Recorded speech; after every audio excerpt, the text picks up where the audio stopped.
Bueno, la charla de hoy se trata de los métodos de cálculo y diseño de engranajes rectos.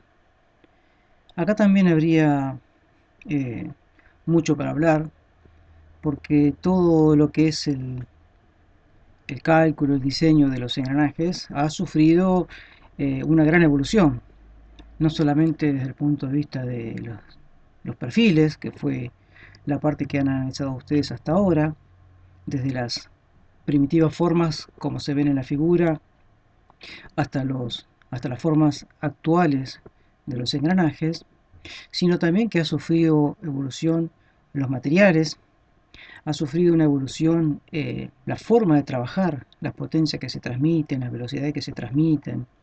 Por lo tanto, acompañando a todo este cambio, también lo ha sufrido o también se han desarrollado, han evolucionado los métodos de cálculo, que es lo que vamos a tratar de charlar un poco hoy. Cuando uno trata de calcular o diseñar un engranaje, el tema se trata de encontrar las dimensiones adecuadas que ese engranaje debe tener. Pero bueno, como ya venimos charlando en reuniones anteriores donde hablamos lo que es el diseño, encontrar la dimensión adecuada implica analizar distintos puntos de vista. El primero, bueno, que tenemos que garantizar que este engranaje funcione cinemáticamente correcto, es decir, que no tenga interferencia, que el grado de recubrimiento sea adecuado, que el nivel de ruido sea bajo.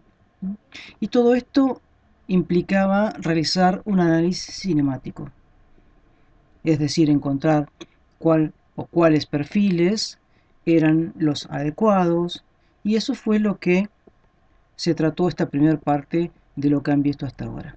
Pero además, bueno, también vieron que esos perfiles adecuados también tienen que estar seleccionados de acuerdo a las normas de fabricación de engranajes, de forma tal de tener un diseño también que sea técnico-económico, es decir, que cumpla con un cierto costo del mismo. Y para ello que, como ya habrán visto, se selecciona o se diseña según un sistema de normas, ¿eh?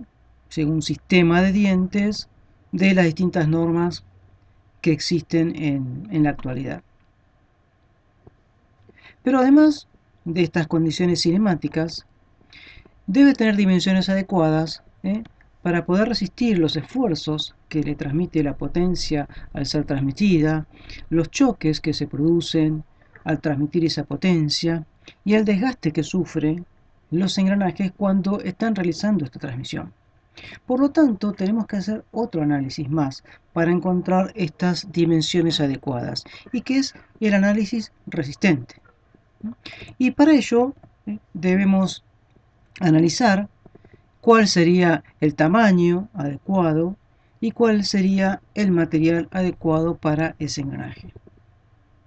Entonces tenemos estas dos ramas que deben confluir para encontrar una dimensión adecuada a nuestro engranaje. Ahora bien, también hablamos, sobre todo en las primeras charlas de diseño, que para hablar de la resistencia no alcanzaba con hablar del material, no alcanzaba con hablar con la forma y las dimensiones que tuvieron el elemento, sino que también teníamos que analizar la resistencia a qué. Es decir, no hay una resistencia única a todo. La resistencia va a depender de las solicitaciones o de las fallas que ese elemento pueda tener que afrontar.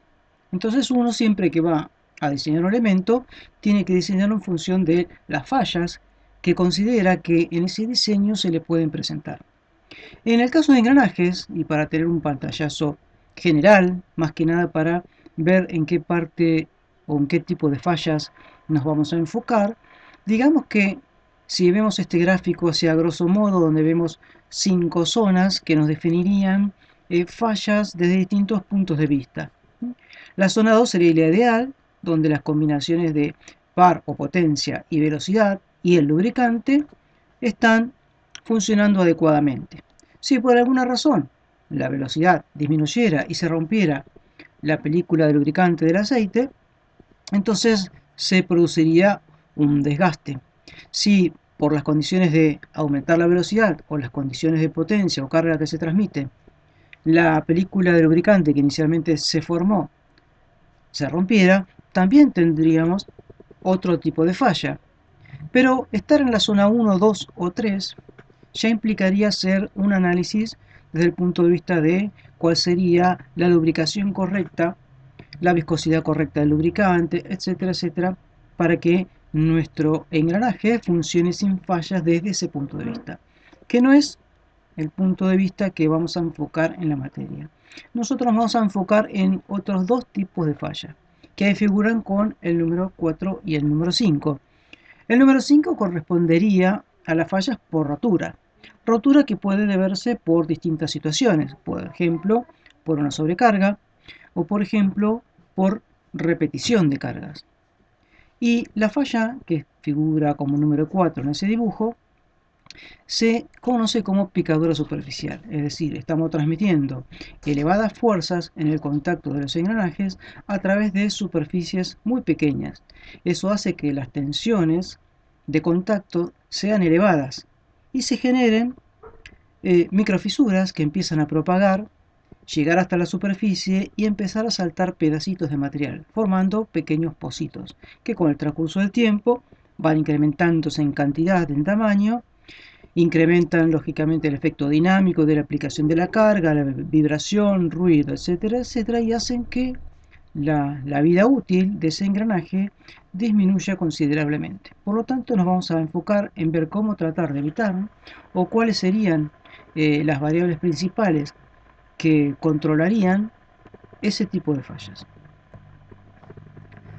También, otro análisis interesante, si uno hiciera una cuenta sobre el porcentaje de fallas o a qué se deben las principales fallas en los engranajes, encontraría una información como la que les puse acá. Fíjense, problemas de servicio o montaje, 75% de las fallas que actualmente se observan. Por tratamiento térmico de los engranajes, 16%, por deficiencias en el diseño, 7%, por problemas de fabricación debido al mecanizado, 1%, e imputables al material, otro 1%. Es decir que, fíjense que esto nos está diciendo si las deficiencias en el diseño es un 7%, significa que los procedimientos de diseño que estamos utilizando, que manejamos actualmente, son muy confiables y nos permiten bajar la tasa de falla por este motivo a niveles muy bajos. Por lo cual creemos que estamos en buen camino en seguir teniéndolos en cuenta y en tratar de comprender efectivamente cómo manejarnos con estos métodos para que nuestro diseño sea el correcto para ese engranaje que nosotros estamos diseñando. Si hiciéramos un estudio, en este caso un estudio fotográfico, que me permitiera en un instante ver cuáles son las secciones o las zonas que mayor tensión están soportando en el momento de la transmisión, se ve claramente que hay dos. Una de ellas en la raíz del diente. Lógicamente, si estamos aplicando una fuerza en el punto de contacto, la raíz del diente va a estar flexionada y se va a poder romper en la base del diente debido a esa flexión que está soportando el diente al transmitir la potencia. Esa sería la falla que hablamos por rotura, rotura que puede verse por una sobrecarga o por repetición de cargas. La repetición de cargas de flexión en forma alternativa también produciría esa rotura en la raíz del diente por fatiga. Y luego tendríamos el otro tipo de falla que acabamos de describir por el picado superficial, que ahí vemos en las fotos el progreso de esa falla desde unos pequeños pocitos hasta un deterioro bastante severo en el flanco del diente. Razón por la cual contra estos dos tipos de fallas es que nosotros vamos a tratar de ver qué podemos hacer o, como también les dije, tratar de identificar cuáles son las variables principales que me permitirían a mí o controlar o mantener con bajo riesgo ese tipo de fallas. Antes de analizar los métodos de cálculo en sí, también habíamos hablado en las charlas iniciales que también necesitamos conocer cuáles son las solicitaciones que está soportando ese elemento y qué tipo de esfuerzos o tensiones esas fuerzas producen sobre nuestro engranaje, de forma tal que luego podamos ver cuál es el método de cálculo adecuado para ese tipo de esfuerzos que está soportando nuestro engranaje. Entonces podemos partir analizando de una forma muy simplificada, como sería suponiendo que son dos ruedas con el diámetro igual al diámetro primitivo y que están transmitiendo la potencia. Tenemos en este caso la rueda más pequeña, que sería la motora, y tenemos la rueda más grande, que sería la conducida. Igual podría darse la situación inversa. Simplemente recordemos que le poníamos el número 1 a la rueda que generaba el movimiento y rueda 2 a la rueda que recibía o conducía ese movimiento. Pero bueno, acá el sentido no es analizar si es multiplicadora o reductora, sino estamos analizando el tema de las fuerzas, que provoca el 1 sobre el 2 y a su vez cómo reacciona el 2 sobre el 1. Si tenemos en cuenta el sentido del movimiento que estamos analizando y tenemos graficada también la línea de engrane o recta de acción o recta de presión, que a esta altura ya ustedes conocen de qué se trata y saben que está estandarizada con el ángulo de presión, que normalmente habrán visto que es 20 grados, entonces tenemos que la fuerza con la que el diente de la rueda 1 empuja al diente de la rueda 2 tiene la dirección y el sentido mostrado en la figura. Es decir, esta fuerza hace que esta rueda gire en el sentido que está girando. Como son ruedas exteriores, están girando en sentidos contrarios. Pero lógicamente, la rueda 2, al recibir esa fuerza, conoce el principio de acción y reacción y dice, no, esto no es gratuito, vos vas a recibir lo mismo en sentido contrario. Por lo tanto, la rueda motora recibe también la misma fuerza en la misma dirección, pero en el sentido contrario, oponiéndose, resistiéndose al giro. Bien, entonces esto también es importante analizarlo porque va a influir en el resto de la transmisión. El hecho de conocer los sentidos de giro, el hecho de conocer cuál es motora y cuál es conductora, va a afectar, sobre todo si estamos diseñando un eje o los apoyos, donde tenemos distintos elementos montados sobre él y cada uno puede estar generando fuerzas en distintos sentidos y o direcciones, con lo cual tenemos que tener bien en claro el tema de cómo encontramos la dirección y el sentido de las fuerzas que están actuando. Acá simplemente, para que vean la diferencia que hay, tengo el mismo piñón, que sigue siendo, para no cambiar tanto el análisis que hice acá arriba, sigue siendo el engranaje motor, es decir, el que genera el movimiento, pero simplemente lo hago girar hacia un lado y hacia el otro. Y ya me estaría cambiando, en negro estarían las fuerzas que está generando en el conducido y en blanco las reacciones que el conducido hace sobre él. Ustedes fíjense que simplemente cambiar el sentido de giro cambia los sentidos de las fuerzas. La radial no, es decir, la que está en sentido de la línea de los centros no, pero sí la fuerza que genera el movimiento, el giro de la otra rueda. Por lo tanto, si nosotros tuviéramos que analizar sobre los apoyos, sobre los soportes, evidentemente un cambio en el sentido de giro influiría en el sentido de las reacciones. Por lo cual, bueno, tiene que ser también analizado con cuidado o no dejarse de lado, tener en cuenta si nuestro mecanismo está girando en un sentido o en el otro. Y también, ¿por qué no?, en el caso de que pudiera girar en ambos sentidos.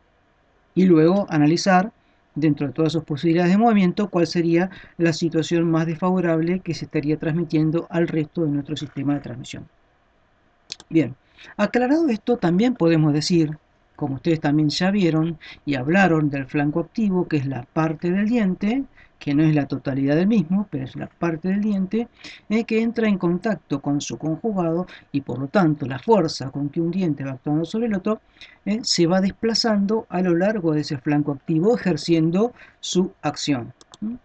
Entonces, si tomamos una foto en un instante cualquiera, en este caso, por ejemplo, cuando está actuando sobre el diámetro primitivo, esta fuerza, que ya sabemos que coincide con la línea de acción, que es perpendicular al flanco de la envolvente, la podemos descomponer en las dos direcciones principales para analizar los efectos que esas fuerzas producen sobre nuestro diente del engranaje. Entonces la descomponemos en una fuerza radial, denominada así porque sigue la dirección del radio, y en una fuerza tangencial, bueno, también denominada así porque es tangente a nuestras circunferencias primitivas. Fíjense que a efectos de calcular su valor, las estamos suponiendo que están actuando en las circunferencias primitivas, como si fueran las dos ruedas de fricción. Entonces, podemos traer también la información que habíamos visto cuando vimos ruedas de fricción y que ya las conocemos de física, que la potencia es igual a la fuerza tangencial por la velocidad tangencial. Y también que la velocidad tangencial es la velocidad angular por el radio, siendo la velocidad angular por el radio lo mismo que poner 2πr, que es el perímetro, por las RPM, es decir, la cantidad de revoluciones que realiza en la unidad de tiempo. Podríamos luego generar distintas combinaciones en función de la unidad con la cual nos guste trabajar. ¿Por qué les hago esta aclaración? Porque a veces uno empieza a leer distinta bibliografía y se encuentra con distintas fórmulas y entra a perder un poco el concepto de qué se trata. Por ejemplo, si uno dijera, bueno, quiero trabajar con la potencia en HP, el radio en centímetros y la velocidad de metros por segundo, entonces tendría que expresar la velocidad de metros por segundo, tendría que poner el radio en centímetros, n en RPM. Y acá, para que la potencia me estuviera en HP, la fuerza tangencial en kilos, la velocidad de metros por segundo calculado con esta fórmula, y luego desde ahí tendría, reemplazando los valores de cada una de estas variables, una cuenta que me diría, a ver, la potencia es Ft por R por N sobre 71.620. Y uno dice, ¿qué es esto? ¿Qué es este 71.620 que aparece acá? Y es como que uno dice en un momento, ¿qué es esto? ¿Es una fórmula práctica, empírica que me permite a mí determinar la potencia? No, es esto. Es la fórmula básica inicial de la potencia. Lo que pasa es que simplemente queremos calcularla en función de las variables colocadas en ciertas unidades de medida.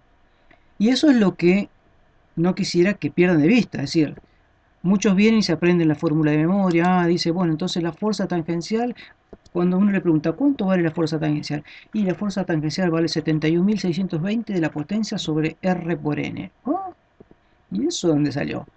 Eso vale solamente si yo quiero la fuerza en kilos, pongo la potencia en HP, el radio en centímetros y las revoluciones en RPM.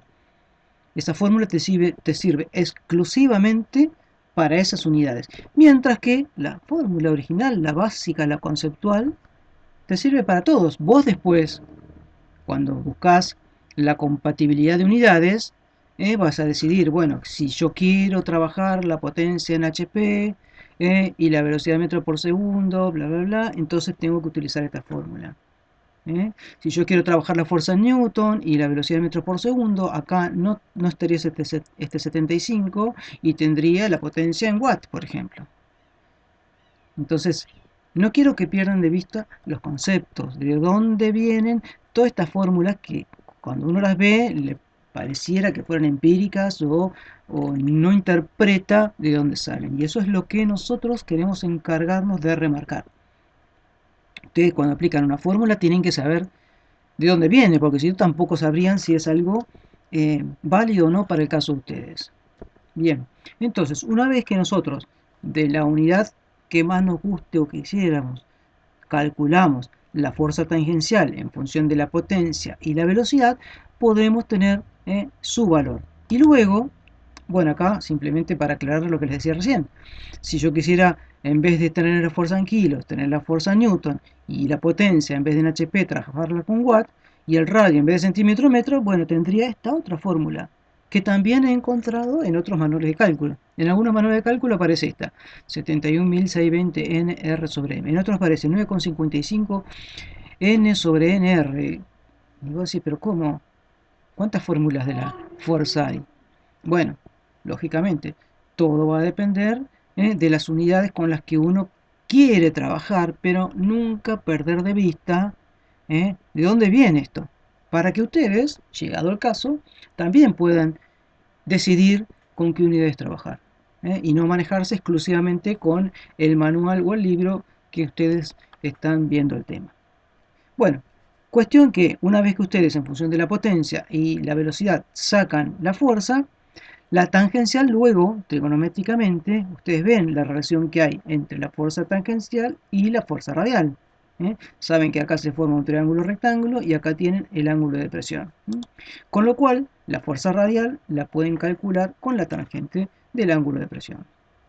Y de esta manera, ¿eh? Rápidamente pueden calcular las fuerzas que ese engranaje está soportando en la máquina o está funcionando, transmitiendo esa potencia a esa velocidad, que son los datos que generalmente uno tiene. El engranaje está ubicado en una máquina o uno tiene que diseñarlo para funcionar en una máquina y sabe la potencia que tiene que transmitir y la velocidad a la cual tiene que transmitir esa potencia. Entonces rápidamente puede determinar los valores de la fuerza tangencial y la fuerza radial.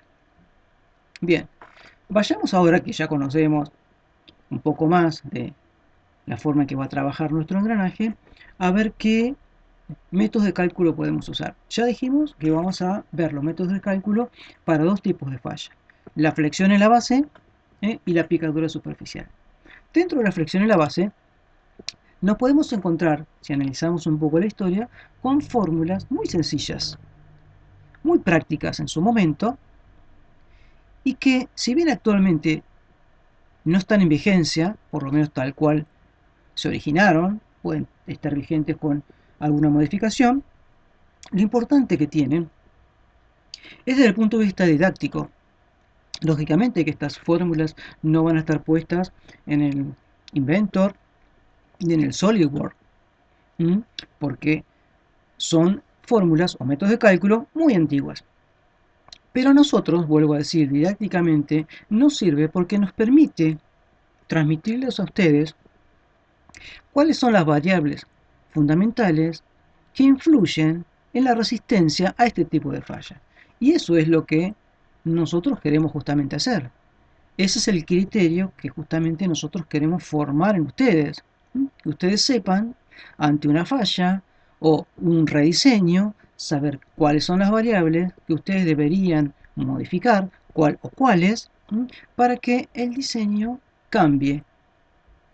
Por eso es que las tomamos como para justamente formar ese criterio que le estamos diciendo.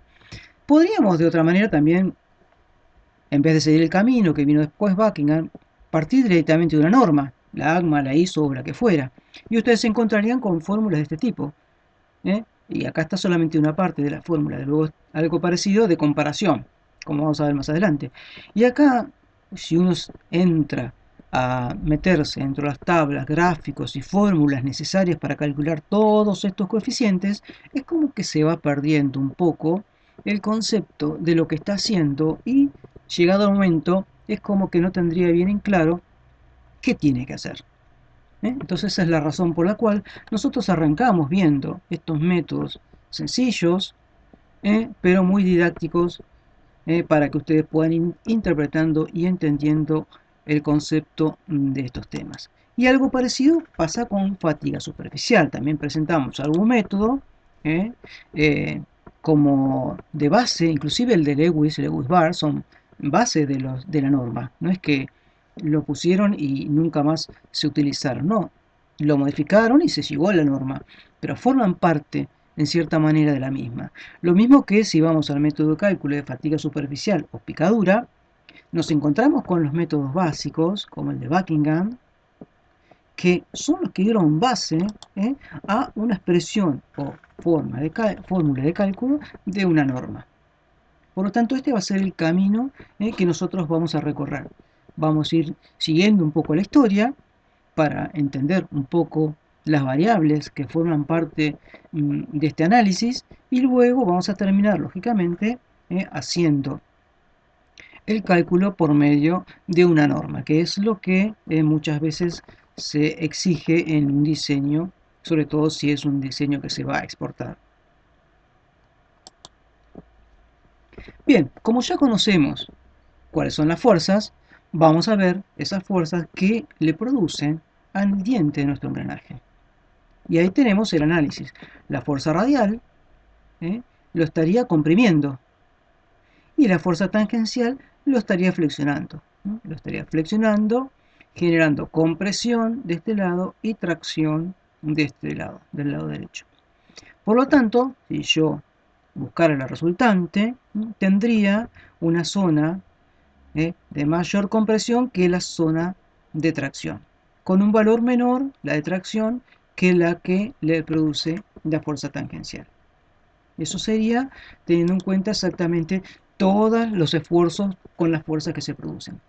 Ahora, ya hemos hablado un poco de lo que es las hipótesis simplificativas, ¿no? Y en muchos métodos de cálculo, cuando hacen los cálculos y ven que el esfuerzo de compresión es pequeño con respecto al de flexión, muchos métodos de cálculo, sobre todo los más antiguos, para hacer más práctico y más fácil el análisis, directamente lo despreciaban y no lo tenían en cuenta. Y decían, miren, nosotros vamos a tener en cuenta únicamente la fuerza tangencial. Y vamos a decir que el efecto principal es la deflexión y nuestro método se va a basar en eso. Por lo tanto, como para que lo tengan en cuenta, muchos métodos, sobre todo los antiguos, decían, una vez que hacían las cuentas, vamos a facilitar esto y tengamos en cuenta únicamente la flexión. Uno de los primeros que planteó un método y que es el que sirve de base, como les mencioné recién, a los métodos de cálculo actuales, fue Wilfred Lewis. Fíjense, allá por 1892, él publicó un método basándose en una serie de hipótesis simplificativas.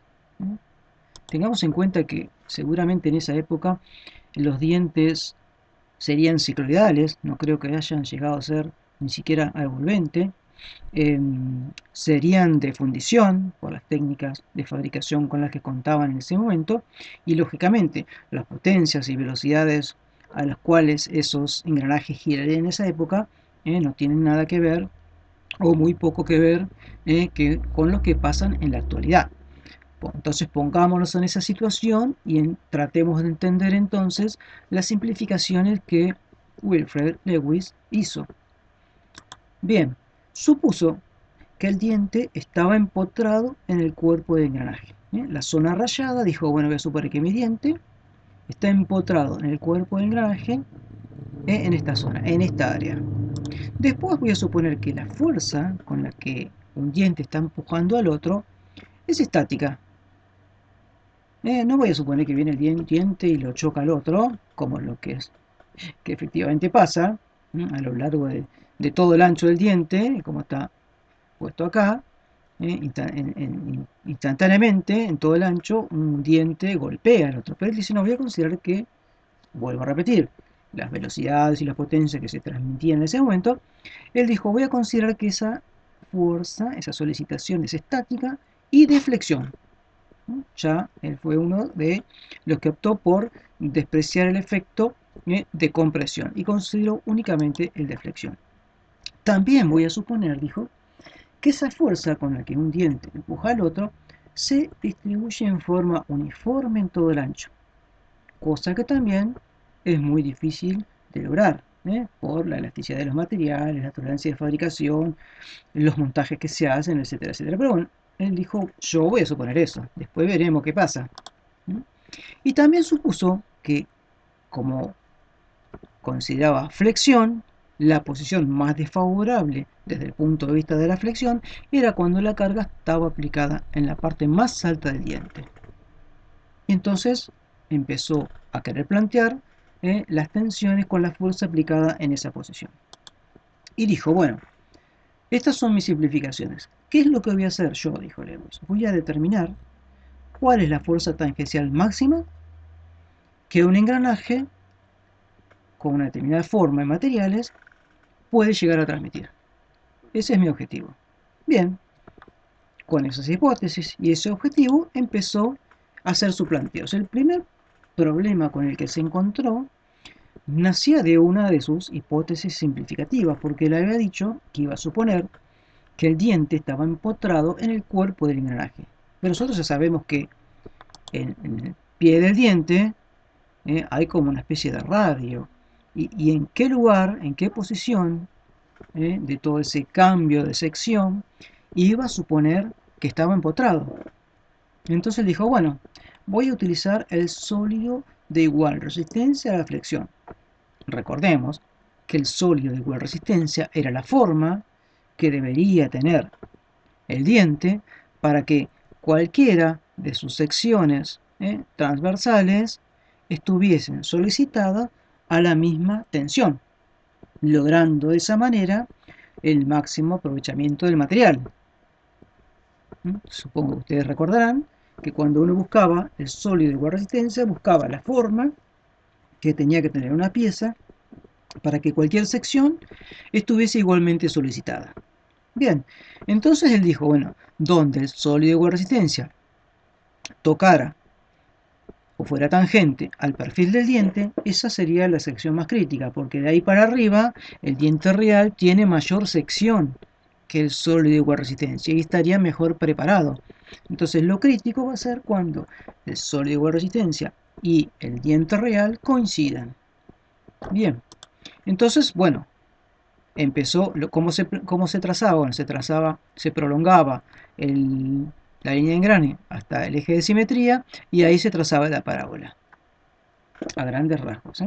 Bien, entonces una vez obtenida el sólido igual resistencia, dice, bueno, yo voy a analizar la tensión en la base con el sólido igual resistencia, porque si digo que en donde coincide con el diente real la tensión es la misma, voy a plantear todas las fórmulas a partir del sólido igual resistencia.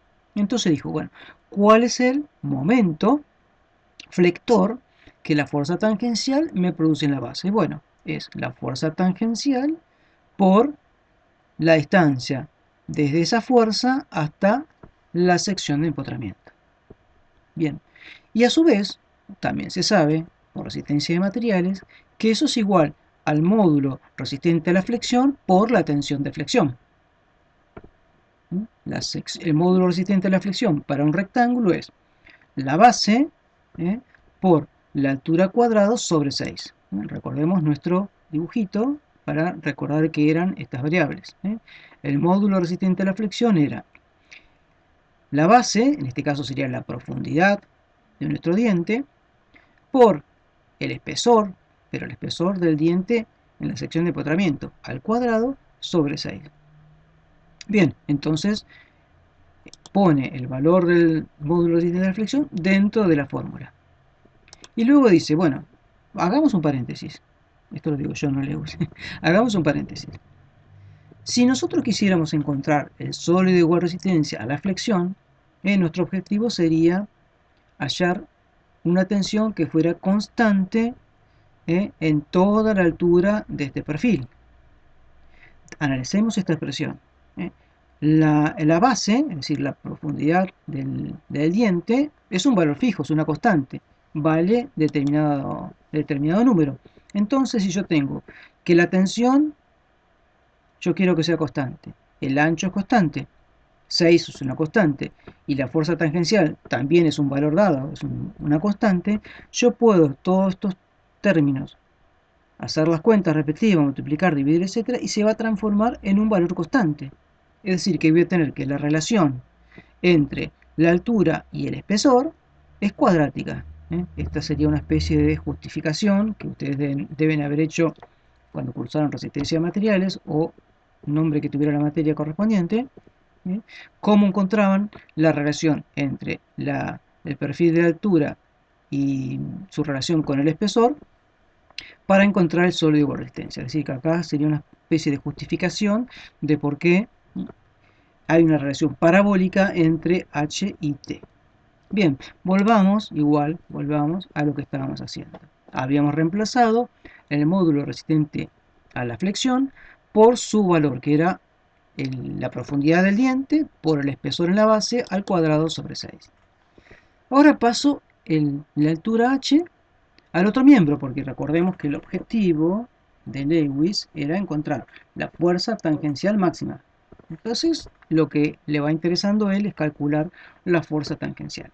Bien, ahora, es difícil trabajar con estas variables, es decir, el espesor acá en la base, esta altura, esto es todo imaginario. Es como un poco complicado, tengo que tratar de relacionar estas variables con parámetros geométricos más conocidos, y el más conocido para nosotros, lógicamente, es el paso. Si uno analizara las fórmulas de la evolvente, cosa que yo no lo voy a hacer, pero bueno, ahí uno se daría cuenta que este espesor en la base y esta altura son funciones del paso. ¿Ok? Es decir que todo esto t cuadrado sobre 6h va a ser igual, o puede ser igual, a un valor que multiplica el paso. ¿Ok? Paso al cuadrado sobre paso, todo esto me quedaría igual a una constante por el paso. Entonces ese valor que multiplica el paso lo llamo I, lo llamo factor de forma. ¿Por qué? Bueno, porque estas variables dependen de la forma del diente. Es decir, este T, este H, son variables que dependen de la forma. Y entonces, lo que logró Lewis con esta fórmula, que fue el paso importante que él dio, es relacionar la resistencia del diente con la forma del mismo. Entonces, para los perfiles normalizados, lo que se hizo fue armar una tabla donde se volcó la información del factor de forma, para evitar que uno tuviera que calcularlo. Y si no, se tenía que determinar gráficamente. La tabla que se armó es esta, es decir, en función del número de diente. ¿Por qué? Porque para un dado perfil, fíjense que en cada columna lo que hay es un tipo de perfil. Si yo tengo un perfil estándar de altura completa, un ángulo de presión de 20, tengo que basarme para calcular el factor de forma de Lewis en función del número de dientes en esta columna. Si yo tengo un diente de perfil estándar, altura completa, con un ángulo de presión de 14 grados y medio, tendré que utilizar esta columna. Es decir, que si está definido el tipo de perfil, en este caso decimos un perfil estándar, el factor de forma va a depender del ángulo de presión y del número de dientes, que es lo que son las variables que en esta tabla aparecen. Muchas veces he encontrado en algunos manuales de cálculo fórmulas rápidas que suelen ser un poco aproximadas a los valores que se encuentran en esta tabla. Es decir, si no encuentro la tabla, no tengo la tabla a mano, bueno, y quiero calcular el factor de forma, tengo un perfil estándar, altura completa, ángulo de presión 20 grados, bueno, hago la cantidad de dientes sobre 7 por la cantidad de dientes más 8 y tendría un valor aproximado al de la tabla. Son valores que he encontrado fórmulas prácticas para encontrar rápidamente el valor si no tengo esta tabla. Bien, fíjense que el valor de ese factor de forma, además del tipo de perfil, el tipo de perfil que digo, bueno, ¿cuánto vale, por ejemplo, la altura de cabeza, la altura raíz? ¿Vale 1 y 1,25 o vale 1, 1,16 o vale 0,8 y 1? Bueno, es decir, el perfil que yo utilice, lógicamente me va a cambiar el factor de forma. El ángulo de presión, lógicamente, me va a cambiar el valor del factor de forma. La posición en la cual yo estoy considerando que se está produciendo el contacto, también fíjense que me va a cambiar el valor del factor de forma. Pero bueno, desde ese punto de vista, Lewis dijo que consideraba la carga aplicada en la parte más alta del diente. Por lo tanto, se independizaba un poco de la variación del factor de forma con respecto al punto de aplicación de la carga. Bien, ¿cómo hacía para determinarlo gráficamente? Bueno, empezaba una construcción trigonométrica y decía, bueno, este valor de x es a esta mitad del espesor como esta mitad del espesor es a esta altura, ¿no? Relación de triángulos, etcétera, etcétera. Trataba de encontrar una relación para poder encontrar el valor de I. El valor de I, de acuerdo a todas estas proporciones geométricas que era hacer una cuenta que era esta acá abajo. Dos veces este valor de X dividido tres veces el paso. Entonces, ¿qué se trazaba? Se trazaba, le estoy explicando, pero no es que lo van a hacer, ¿no? Pero para un perfil no estándar o un nuevo tipo de perfil, para encontrar ese valor, uno tenía que trazar la dirección según la recta de presión hasta el eje de simetría.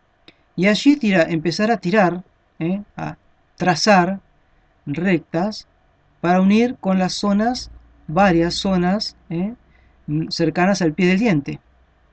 A esa línea trazar la perpendicular y medir el valor de X. Entonces se trazaba por varios puntos cercanos al pie y donde daba el menor valor de X, ese era el valor del factor de forma. Porque a menor valor de X, menor valor de Y. Y el caso más crítico es cuando ese factor de forma es más chico. Entonces, si tuvieran que hacerlo gráficamente, deberían hacer toda esta construcción geométrica y hallar gráficamente o por un programa digital cuánto valdría el factor de I. Esto fue lo que yo les decía antes, que se tomaron para los perfiles estándar, los perfiles normalizados, y directamente se construyó una tabla para que uno rápidamente pueda acceder a ese valor. Y otro punto que acá, que a veces se cae en un error, que muchas veces dicen, bueno, pero ¿por qué si en esta fórmula yo veo que el factor de forma es en función del paso, ¿por qué cuando yo voy a fijarme en la tabla no aparece el paso? Porque cuando yo voy a fijarme en la tabla solamente aparece la cantidad de dientes, el tipo de perfil y el ángulo de presión, y no aparece el paso. Bueno, lo que pasa es que acá no dice cuánto vale X, pero X también es función del paso. Entonces, tengo el paso acá y tengo el paso acá, el valor de Y es independiente del paso.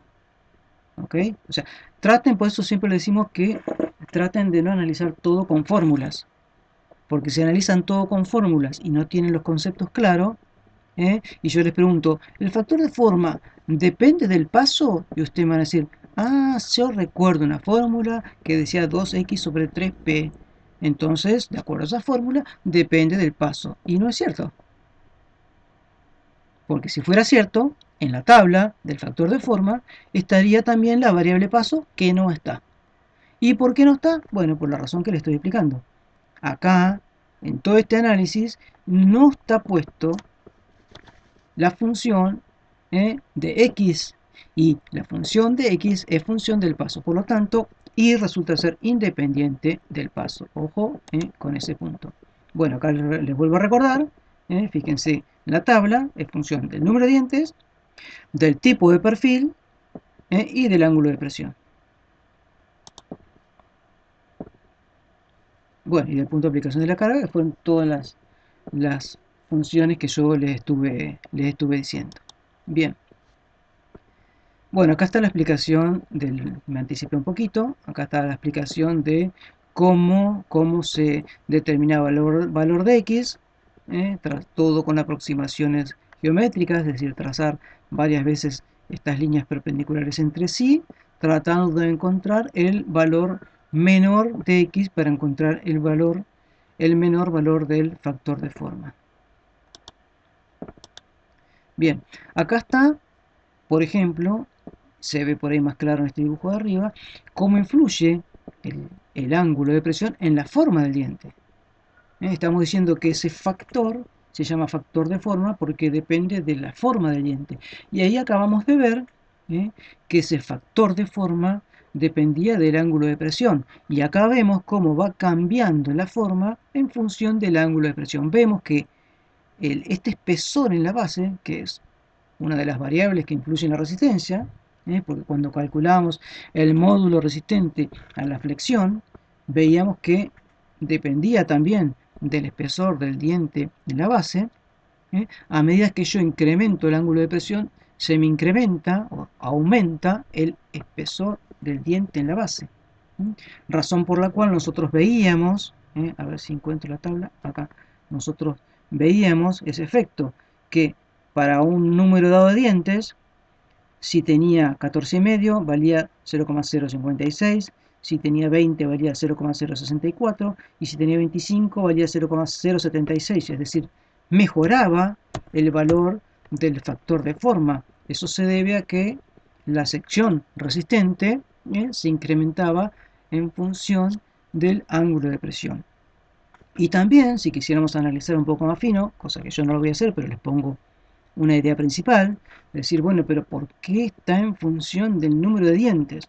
Bueno, si nosotros analizáramos el espesor de la envolvente en cualquier radio R, y yo quisiera encontrar el espesor en el radio donde yo estoy considerando el empotramiento, vería que, además del ángulo de presión y de la posición en la cual yo estoy considerando encontrar mi envolvente, tendría esta relación, que es el espesor, que en este caso sería el paso, y el radio, es decir, el espesor sería función del paso, y el radio, recuerden que había una relación entre el diámetro y el paso, o entre el diámetro y el módulo, y que era el número de dientes.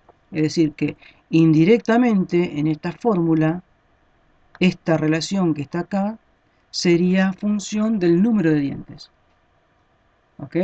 El espesor del diente, acuérdense que es función del paso, porque nosotros definimos a la altura del diámetro primitivo que el espesor del diente es el paso sobre 2. Por lo tanto, cualquier espesor a cualquier distancia va a ser función del paso. Por lo tanto, acá puedo poner una función del paso y acá está el radio primitivo. Y entonces recordemos que entre el paso o el módulo y el radio había una relación que era la cantidad de dientes.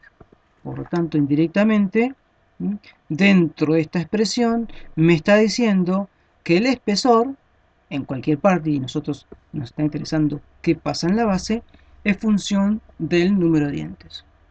¿Ok? Como para tratar de que ustedes vean un poquito esas relaciones, porque en una tabla del factor de forma me dice a mí que la forma depende, además del ángulo de presión, que acá se ve más claramente, porque depende del número de dientes. Bueno, habría que hilar un poco más fino buscando la fórmula que me define a mí justamente esa forma del diente en función de su posición. Pero no quiero tampoco confundirlos tanto, pero sí como tratar de explicarles por qué son esas las variables que aparecen ahí. Bueno, vamos a seguir. Dentro de todos estos paréntesis que estamos haciendo, vamos a seguir con lo que estaba buscando Lewis. Lewis estaba buscando encontrar la fuerza tangencial máxima que podía transmitir. Y habíamos quedado en esta parte. Después nos perdimos por las ramas, pero volvimos ahora. Volvimos a la raíz. Y teníamos el momento flector y teníamos el módulo resistente a la flexión por la tensión. Y habíamos pasado la altura h acá abajo y habíamos dicho que el espesor en la base al cuadrado sobre 6 veces la altura del sólido igual resistencia era igual al factor de forma por el paso. Entonces puedo decir que la fuerza tangencial es el factor de forma, que a esta altura ya sabemos cómo tenemos que hallarlo, en función del perfil, en función del ángulo de presión y en función del número de dientes, y luego va a estar el ancho, la tensión y el paso. Todo esto me define a mí el valor de la fuerza. Pero claro, como lo que yo quiero encontrar es la fuerza tangencial máxima, tengo que poner la tensión máxima que soporta el material con el cual está fabricado ese engranaje. Ahora, la tensión máxima que yo voy a poner ahí, dijo Lewis, ¿no? Es la tensión de rotura sobre 3. Es decir, Lewis tomó para su fórmula un coeficiente de seguridad de 3 afectando la tensión de rotura. Fíjense que es un coeficiente de seguridad alto, pero bueno, tenía que ver con las hipótesis simplificativas que había tomado. Y entonces, con esas particularidades, dijo, bueno, perfecto, ahora ya encontré lo que buscaba. Mi fuerza tangencial admisible, es decir, la máxima que este diente del engranaje va a poder transmitir, va a ser función del ancho, va a ser función de la forma, va a ser función del paso y va a ser función de la tensión admisible del material. Y a esto es lo que yo me refería con lo didáctico, con lo práctico, que es esta fórmula desde el punto de vista de entender o de saber cuáles son las variables que afectan la resistencia del diente. Y acá están. Por más que esto después se modifique o se agreguen otras cosas que la cambien un poco, no va a cambiar este concepto de que si yo quiero hacer mi diente más resistente, tengo que hacerlo más ancho, tengo que darle más tamaño lo hago a través del paso, porque acuérdense que el tamaño del diente era función del paso, por la normalización que había, y también del material. Y eso me va a llevar a mí también a la conclusión de que no existe una única solución, porque estas variables son independientes entre sí, o por lo menos mínimamente independientes, con lo cual yo podría encontrar distintas soluciones para el mismo problema. Lo que tengo que hacer ahora es decir, bueno, cuando yo tenga que seleccionar estas variables, ¿con qué criterio lo hago? Y ahí vendría la cuestión de lo que nos estaría interesando a nosotros. Acá hago otra aclaración, porque encontré mucha bibliografía que por ahí trabaja con otras variables. Es decir, algunas trabajan con esta y otras trabajan con otras variables.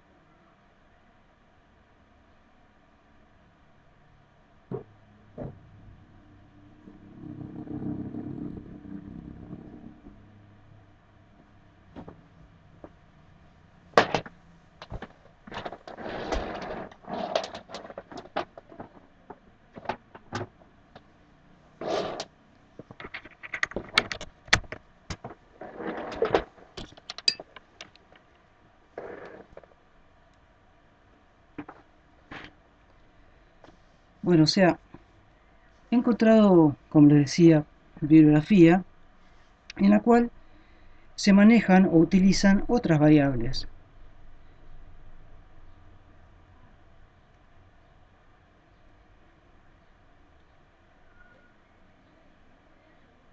Y que trabajan, por ejemplo, en vez del paso directamente con el módulo, que ya vimos que es la variable que está normalizada. Y entonces para introducir el módulo acá, sabemos que el módulo es paso sobre pi. Entonces si multiplicamos y dividimos por pi esta fórmula, no estaríamos alterando nada. Y podríamos reagrupar un poco los términos. Podríamos uno de los factores pi multiplicarlo al factor de forma y el otro al paso. Entonces tendríamos paso sobre pi sería el módulo y este factor pi por i lo podríamos llamar el factor de fórmula pero en mayúscula. ¿A qué voy? Que ustedes se van a encontrar con fórmulas del factor de forma, pero tienen que estar seguros de si están utilizándolo es el valor del factor para utilizarlo en esta fórmula o es el valor del factor para utilizarlo en esta fórmula. La diferencia entre ellos, lógicamente, es el valor de pi, porque a este valor yo lo multiplico por pi y obtengo este. Parece ser una tontería, pero muchas veces uno se confía y dice, está buscando una bibliografía y dice, ah, mira, acá están las tablas del factor de forma.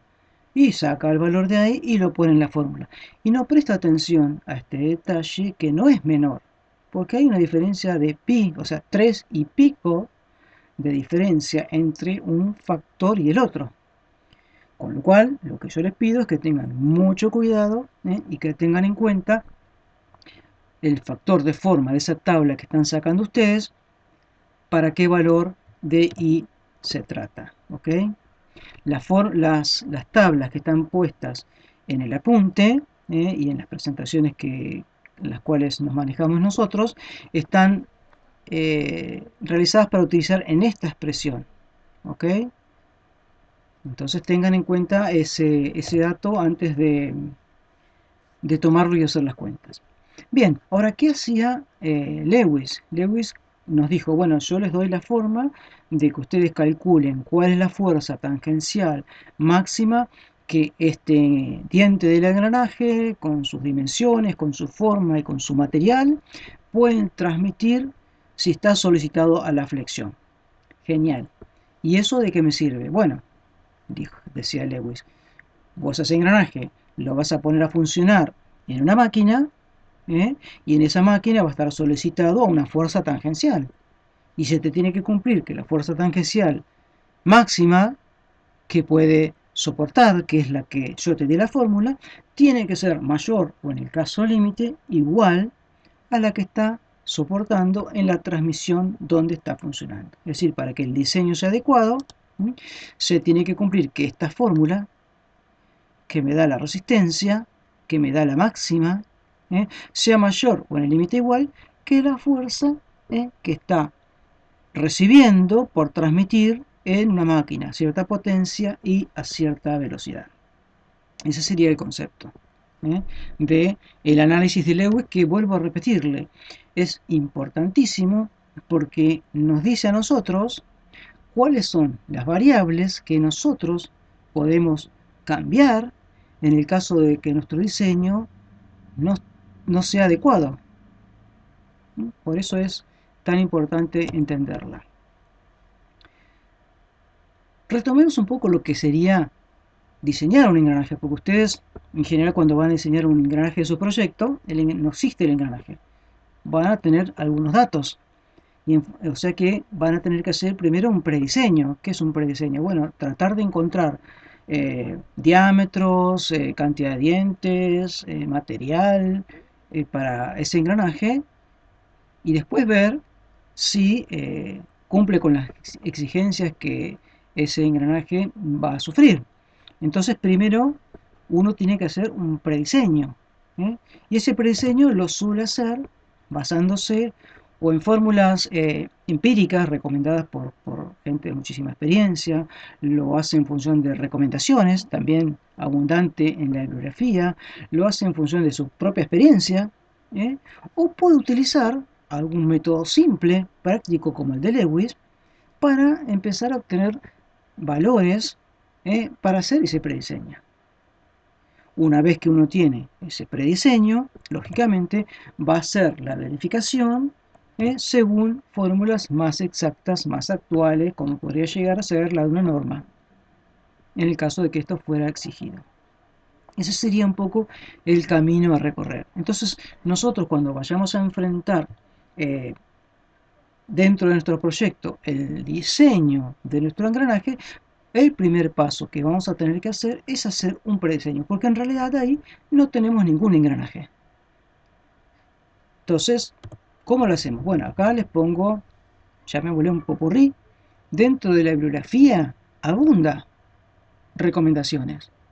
Hay recomendaciones, por ejemplo, que aparecen acá. Me dicen, bueno, ¿qué pasos diametrales, o sea, diametral pitch, acuérdense que es la inversa del módulo en pulgadas, son adecuados, en este caso, para engranajes de a 20 grados de acero bajo carbono, con ancho de cara estándar? Hay otros que me dicen, bueno, ¿cuáles son los valores de resistencia estimativos para calcular los tamaños de los engranajes? ¿Cuáles son las capacidades nominales que podrían tener un engranaje en función de la distancia entre centros, o diámetro primitivo, o ancho de cara? O este que me dice, bueno, ¿cuáles son las recomendaciones entre los diámetros del eje y el diámetro del peñón, entre el módulo y el ancho, entre el ancho y el diámetro? O sea, recomendaciones, volviendo a lo que decíamos acá atrás, estas fórmulas empíricas, recomendaciones, para hacer el prediseño abundan en la bibliografía. Cualquiera de ellas es válida, o sea, el día de mañana, cualquiera de estas recomendaciones, fórmulas empíricas, formas rápidas de hacer una estimación, son válidas. Pero lo que nosotros buscamos en este caso, es que ustedes manejen estas variables que son las que me definen la resistencia, para que también puedan cuantificar el efecto que esas variables tienen en su diseño. Razón por la cual nosotros recomendamos para la realización de su trabajo práctico que el prediseño ustedes lo hagan con la ecuación de Lewis. Es decir, no que busquen información que, vuelvo a decir, hay abundante en muchos manuales de ingeniería, etcétera, etcétera, recomendaciones para hacer prediseños. Pero lo que a nosotros nos interesa, porque a partir de ahí ustedes ya irían a una fórmula de verificación y se perderían de lo que significa analizar, como les dije recién, cuantificar realmente el efecto que cada una de esas variables puede tener sobre su diseño.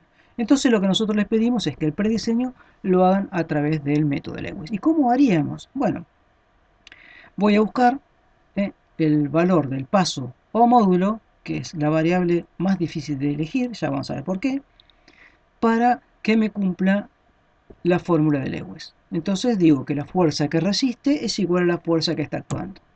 Entonces igual las dos fórmulas. Tengo por un lado la fuerza que me dio Lewis, ya le empiezo a poner las unidades, porque acá, a partir de acá ya tengo que empezar a trabajar correctamente con las unidades. Pongo que la fuerza de Lewis, que era el ancho, el factor de forma, el paso y la tensión admisible, sea igual a la fuerza tangencial que está transmitiendo en función de la potencia, las RPM y el radio. ¿Ok? Y ya pongo todo en las unidades correspondientes. Bien, entonces perfecto. Yo dije que quiero calcular el paso o módulo, pero acá tengo ancho, factor de forma, tensión admisible, tengo radio y ninguna de estas variables, excepto la potencia y el número de vueltas, que suelen ser los datos con los que uno cuenta de partida, el resto de las variables no las tengo. Bueno, las tengo que adoptar. Y ahí, bueno, tendré que buscar las recomendaciones. Primero, empiezo a buscar recomendaciones. Y una de las primeras recomendaciones con las que me encuentro es relación entre el ancho y el paso o entre el ancho y el módulo. Ustedes recuerdan que dentro de las hipótesis simplificativas, yo les mencioné que él suponía que la carga se distribuía en forma uniforme en todo el ancho del diente. Bien, si uno quiere que esa característica se mantenga o que el error que tenga en su cálculo sea despreciable, por tener en cuenta esa simplificación, tiene que mantener una proporción entre el ancho y el módulo, o entre el ancho y el paso, que es lo mismo que decir entre el ancho y el tamaño del diente. Entonces, hay recomendaciones, ya sea en función del paso o en función del módulo, y hay, bueno, muchas tablas donde me dicen, bueno, las recomendaciones de relaciones van a ser, bueno, en función de la calidad de fabricación, etcétera, etcétera. Entonces, bueno, ya puedo entonces encontrar una relación entre el ancho y el paso.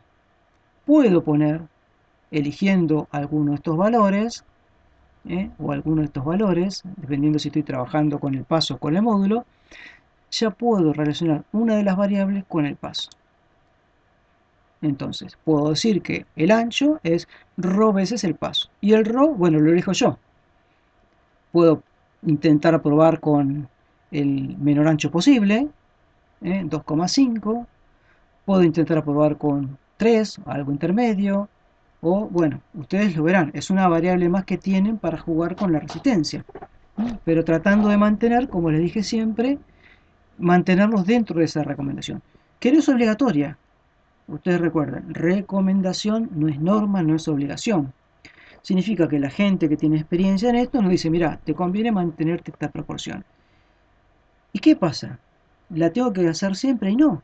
De hecho, muchas veces eso no pasa en la realidad. Pero uno tiene que saber cuál sería el problema. Bueno, el problema es que si yo lo hago demasiado ancho, va a ser muy difícil garantizar la uniformidad de distribución de la carga en el ancho y tendré que tomar las medidas necesarias para que que una alta proporción de mi diente esté en contacto con el otro. ¿Y eso en qué se va a traducir? Bueno, seguramente en mayores costos para dar al sistema más rigidez, etcétera, etcétera. Pero no significa que no puedo salirme de ahí, sino que si me salgo de ahí, es muy probable que me salga un poquito más caro.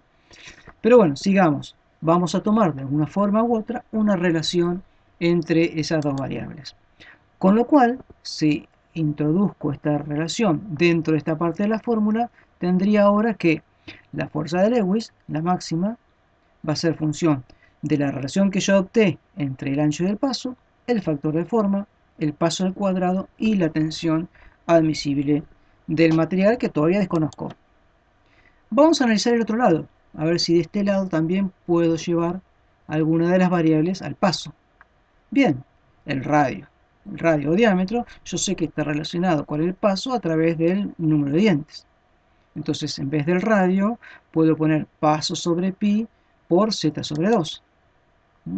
Y entonces, empezar a agrupar constantes, 71.620, lo multiplico, lo divido por, eh, lo multiplico por 2pi, bueno, voy llegando a este número, esta constante, y me queda de este lado también el paso. Pero de este lado conozco la potencia, el número de revoluciones, ya el paso no, pero lo quiero hallar, y el número de dientes no. Y de este lado de la fórmula conozco el rho que lo adopté, el paso es el que quiero hallar, pero me falta todavía el factor de forma y el material. Entonces tengo que seguir eligiendo variables.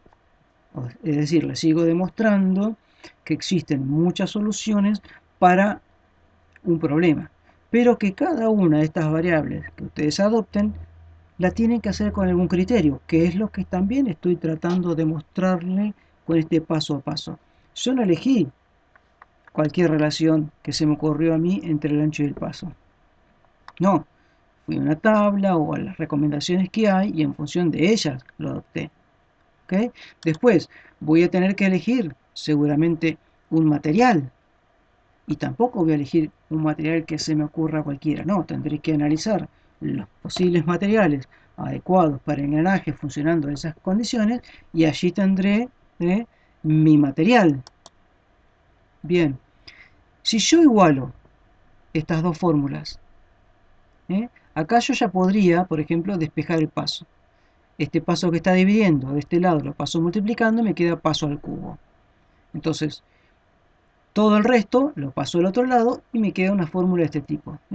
El paso va a ser igual a 76,6 veces de la raíz cúbica de la potencia sobre ρ por I por la tensión admisible por las RPM por la cantidad de dientes. Y acá entonces empezamos a jugar, como les decía recién, con las recomendaciones, con las decisiones. La potencia, el número de revoluciones y seguramente la relación de transmisión son nuestros datos. Tenemos que hacer el diseño cumpliendo estas condiciones. Por lo tanto, la potencia y las RPM no serían incógnitas en esta expresión. Pero todo el resto sí, salvo ρ, que ya lo decidí. También uno tendría que tomar la decisión en cuanto a qué tipo de sistemas de dientes voy a utilizar. Bueno, puedo optar, como es lo más utilizado en este momento, un sistema de dientes de altura completa, perfil estándar, con ángulo de presión 20 grados, altura de cabeza igual al módulo, altura de raíz 1,25 veces el módulo, y ya tendría definido el perfil de diente. También tendría que elegir el material para el engranaje, como ya les anticipé, buscar información sobre los materiales más adecuados y seleccionarlo. Y también tendría que elegir el número de dientes. Al elegir el número de dientes, me quedaría definido el factor de forma, que son las dos últimas variables que me estarían faltando en este momento. La potencia la tengo dato, RPM dato, el material ya investigué y lo elegí, la relación entre el ancho y el paso investigué y la elegí, el factor de forma, eso sí que depende del perfil, que ya lo elegí, y me faltaría el número de dientes. Entonces, la variable que me faltaría elegir sería el número de dientes. Y un criterio podría ser, bueno, lo voy a hacer lo más chico que pueda.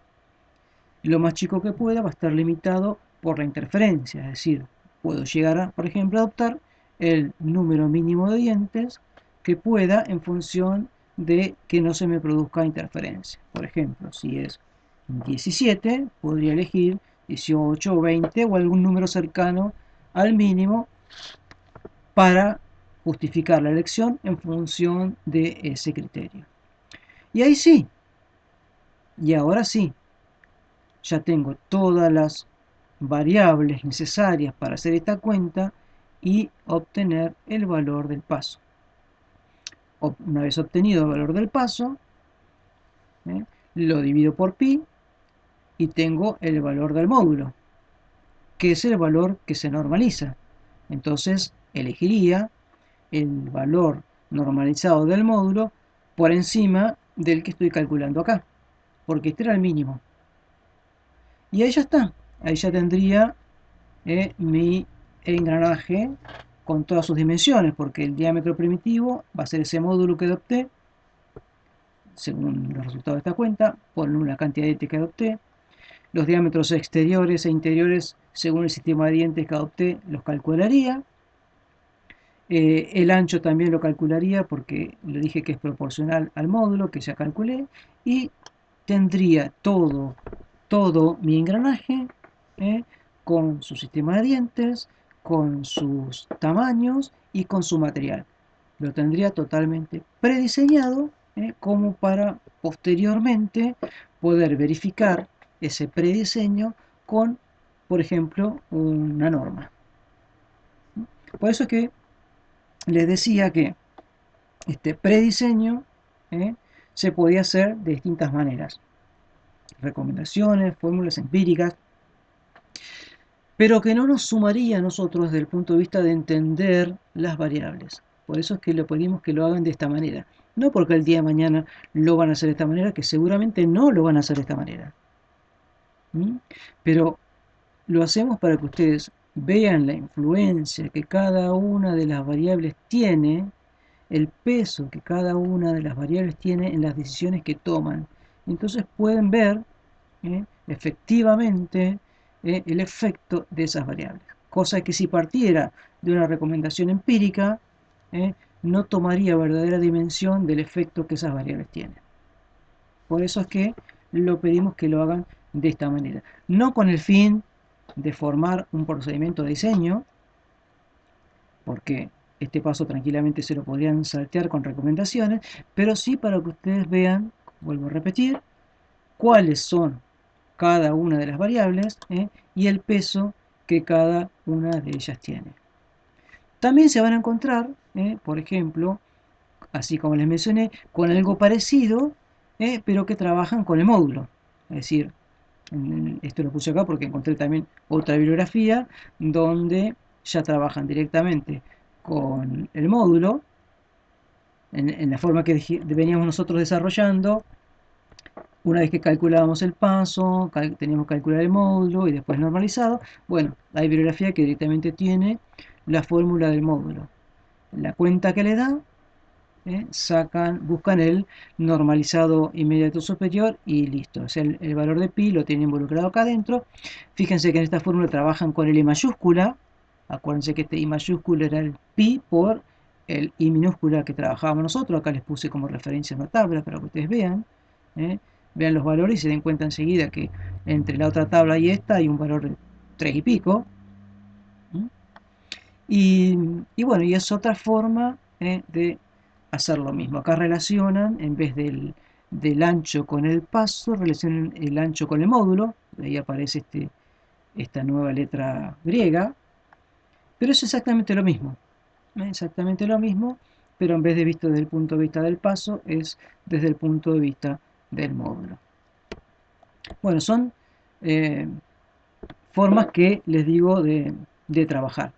Y a título de ejemplo también que me pareció interesante una información que encontré, si bien nosotros estamos acostumbrados a decir que Lewis tomaba como tensión admisible la tensión de rotura sobre 3, bueno, buscando información también encontré que no era tan así, que él, por ejemplo, también recomendaba en en sus análisis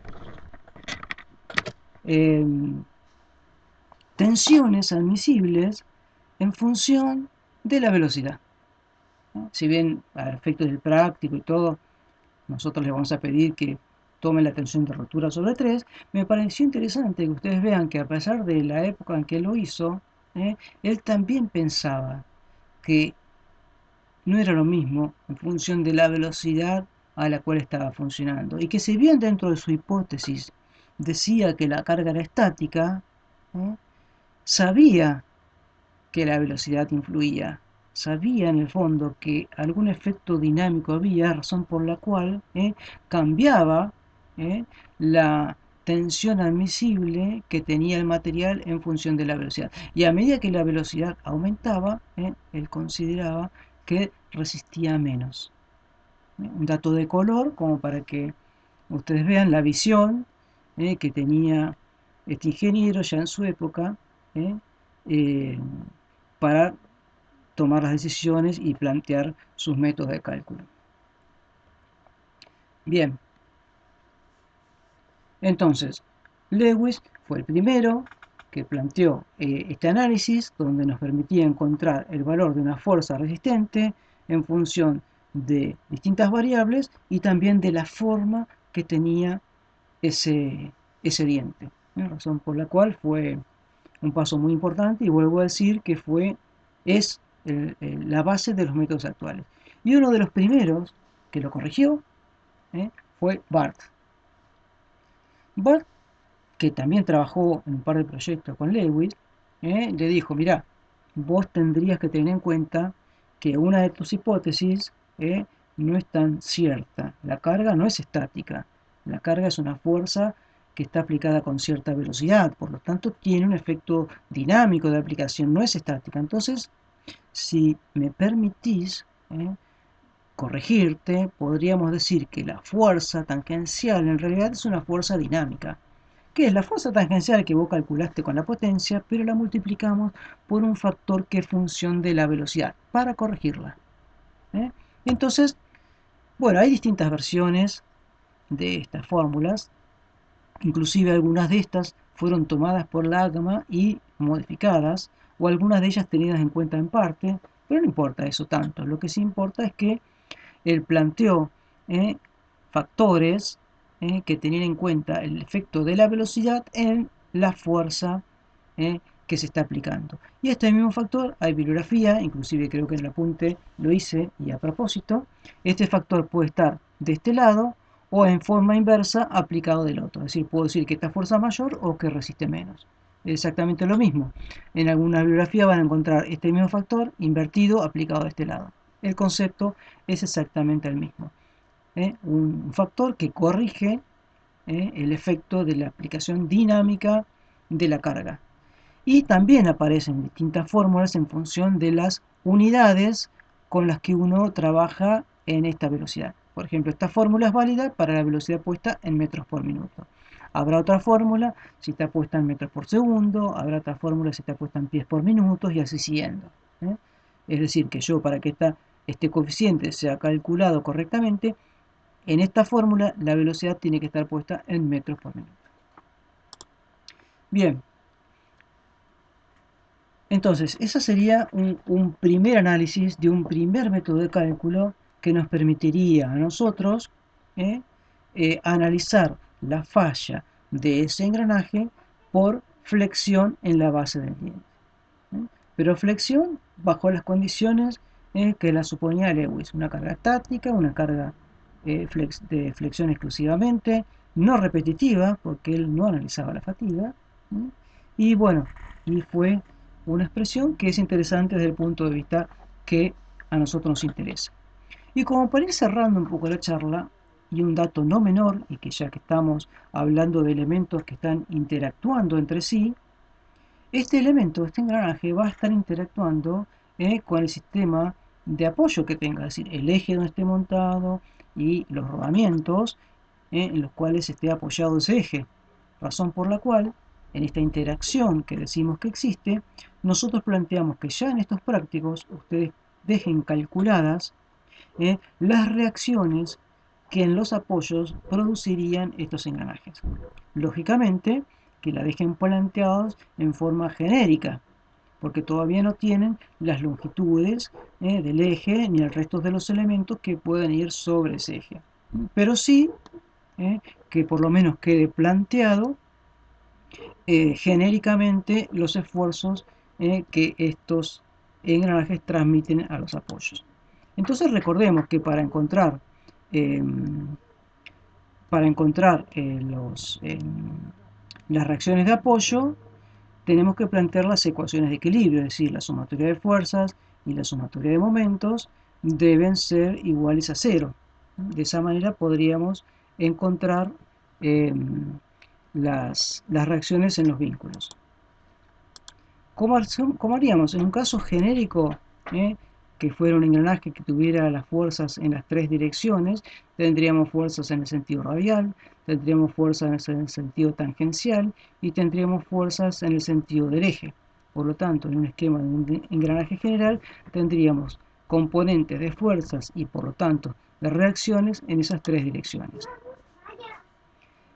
Bien, pero tengamos en cuenta que el apoyo donde va a ir soportado ese eje únicamente puede absorber o cargas radiales o cargas axiales.